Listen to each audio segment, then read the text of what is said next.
దేవా అక్కడ బస్తీలో బాలరాజు, చిన్ని కలిసి తీసుకున్న ఫోటోలో చిన్ని మొహం కనబడదు కదా! అందుకని లక్షల రూపాయలు ఖర్చు పెట్టి ఒక పెయింటర్‌ని తెప్పించి బొమ్మ గీయించేలాగా చేయిస్తాడనమాట. అయితే ఎదురుగుండగా ఈ ఫోటోని పెట్టి బొమ్మ గీయమని చెప్తే అతను బొమ్మ గీయడానికి సిద్ధపడతాడు. అయితే ఇక బొమ్మను గీస్తున్న సమయంలో అక్కడికి ఈ బాబు వస్తాడు. మహి వస్తాడనమాట. వచ్చి ఏదో కొంచెం దేవాని డిస్టర్బ్ చేస్తాడు. ఈలోపు ఏమవుతుందంటే ఆ పెయింటర్ ఎగ్జాక్ట్‌గా చిన్ని బొమ్మను గీసేస్తాడు. గీసేసిన తర్వాత ఏమవుతుంది, "సార్ అయిపోయింది సార్ బొమ్మ చూడండి" అనే లోపు మహీని పంపించి వెనక్కి తిరిగే లోపు అంటే చూడడనమాట దేవ. వెనక్కి తిరిగే లోపు ఏమవుతుంది, అక్కడ కింద పెయింట్ డబ్బా పడుతుంది. పెయింట్ డబ్బాకి ఇది కాగితం ఉంటుంది కదా! ఎగిరి పడిపోతుంది. అంటే చిన్ని బొమ్మ, బాలరాజు బొమ్మ ఉన్నది కింద పడిపోయి, మళ్ళీ చిన్ని ఫేస్ మీద పెయింట్ పడిపోద్ది.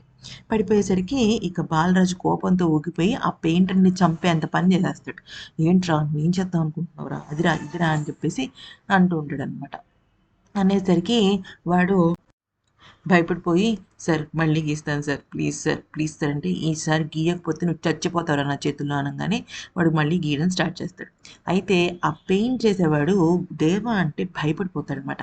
భయంతో అతనికి బొమ్మ కరెక్ట్‌గా రాదు. రాకపోయేసరికి ఎవరి బొమ్మ గీస్తాడు? ఎవరిదో బొమ్మ గీసేస్తాడు. చిన్ని బొమ్మ రాదనమాట. చిన్ని బొమ్మ రాకపోయేసరికి "నువ్వు ఈ ఈ బొమ్మ గీసావా? ఇలాగే ఉంటుందా వాడి కూతురు? ఇందాక కూడా ఇలాగే గీసావంటే" "ఆ! ఇందాక కూడా ఇలాగే వచ్చింది సార్. కరెక్ట్‌గా వచ్చింది సార్. నేనేం తప్పు చేయలేదు సార్" అంటూ తనను తాను తప్పించుకోవడానికి బయటపడతాడనమాట. అయితే ఆ బొమ్మలో ఉన్నది అసలు చిన్నియే కాదు. కనీసం చిన్ని పోలికలు కూడా ఉండవనమాట ఆ పాపకి. అయితే చిన్ని ఆ రకంగా దేవుడు కాపాడతాడు.